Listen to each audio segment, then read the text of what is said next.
آتا. ورنہ اگر ہمیں دین واقعی آتا ہوتا تو آپ یقین کرو خدا کی قسم 2 رکعت نماز کافی تھی ہمارے تمام مسائل کے حل کے لیے. 2 رکعت نماز کافی ہے. اب کیونکہ دین نہیں آتا، کسی کی نماز میں کوئی کمی ہے، کسی کی نماز میں کوئی کمی ہے، کسی کی دعا میں کوئی کمی ہے، پھسی سی نماز ہے. ہاں یہ جو دل ہے ذرا غور سے سنیے گا، یہ دل جو ہے نا، اس دل کو 4 راستے جاتے ہیں. ایک یہ آنکھ ہے، ایک یہ کان ہے، ایک یہ زبان ہے، اور ایک یہ دماغ کی سوچیں ہیں. یہ 4 راستے ہیں جو دل تک جاتے ہیں.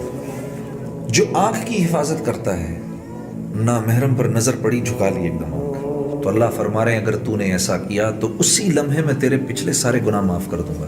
ایک نے آنکھ کی حفاظت کی، لیکن یہ حفاظت کیوں نہیں ہوتی؟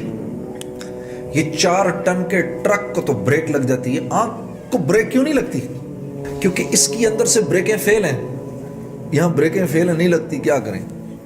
دوسرا ہے یہ کان، یہ آنکھ کو صحیح استعمال کر رہا ہے، کان کو صحیح استعمال کر رہا ہے، زبان کو صحیح استعمال کر رہا ہے، سوچیں پاکیزہ ہیں. اب یہ جب کھڑا ہوگا نا نماز میں، اللہ اکبر، اللہ کے ماں سوا سے فوراً کٹ جائے گا. نماز میں کیفیت کیوں نہیں بنتی؟ یہی تو وجہ ہے. آنکھ سارا وقت غلط دیکھ رہی ہے.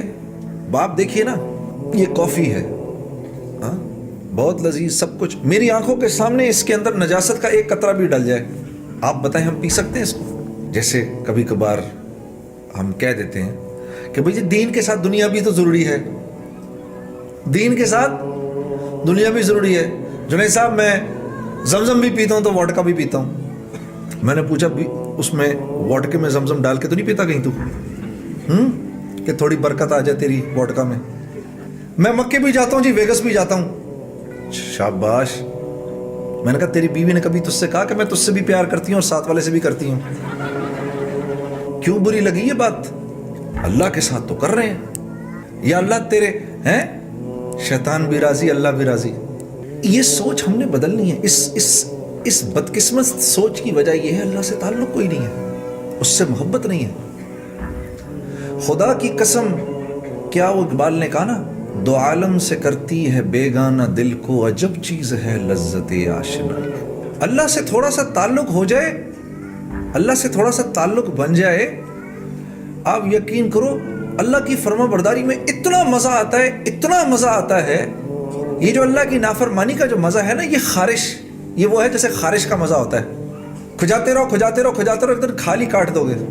آپ یقین کرو، حضرت امیر معاویہ رضی اللہ تعالی عنہ فرماتے ہیں کہ لوگوں کو معاف کر کے مجھے اتنا مزہ آتا تھا، مجھے اتنا مزہ آتا تھا لوگوں کو معاف کر کے کہ مجھے خدشہ ہوتا تھا کہ کہیں اللہ مجھ سے اس کا اجر ہی نہ چھین لے. ارے فرما برداری کا بہت مزہ ہے، اس کا ایک بڑا سرور ہے. یہ تو مجھے پتہ ہی نہیں، اللہ سے تعلق ہی نہیں.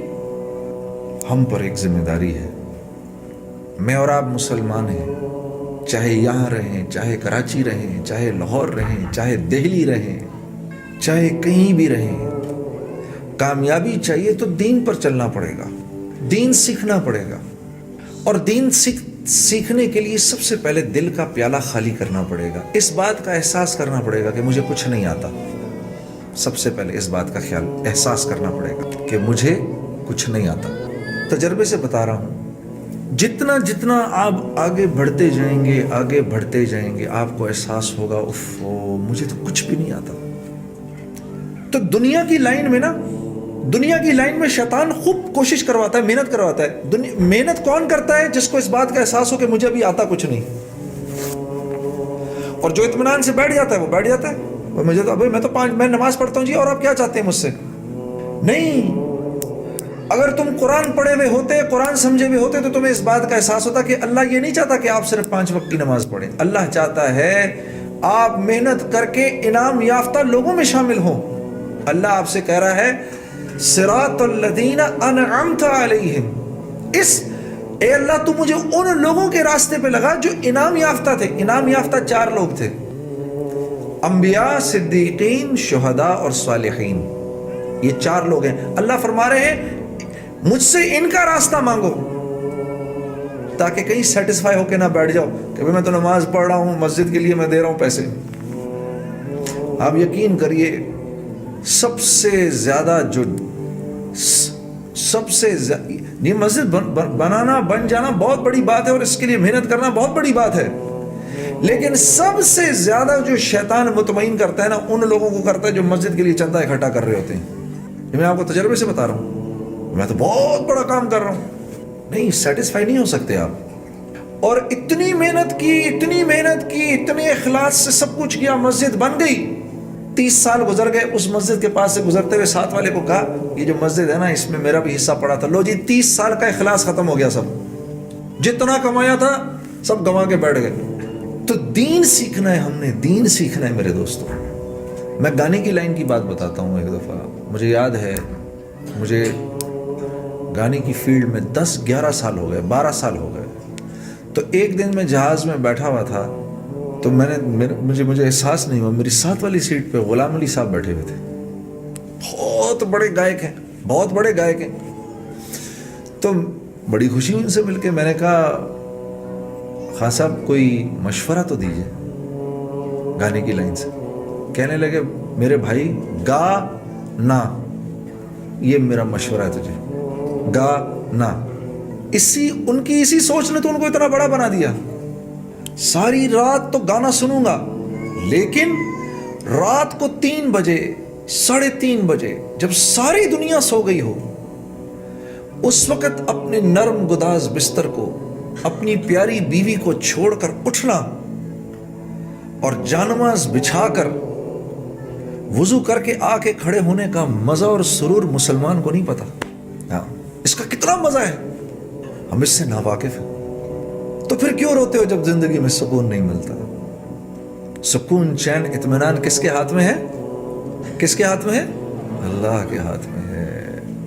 ایک نوجوان مجھ سے پوچھنے لگا، جنید بھائی یہ ذرا غور سے سنیے گا اس بات کو۔ اس نوجوان کے اس سوال نے مجھے سوچنے پہ مجبور کر دیا۔ اس نے کہا یہ آپ اتنے جو سفر کرتے ہیں روزانہ، ہر روز ایک نئے بستر پہ سو رہے ہیں، آپ کو نیند آ جاتی ہے؟ مجھے ایسے جھٹکا لگا اس کی بات سن کے۔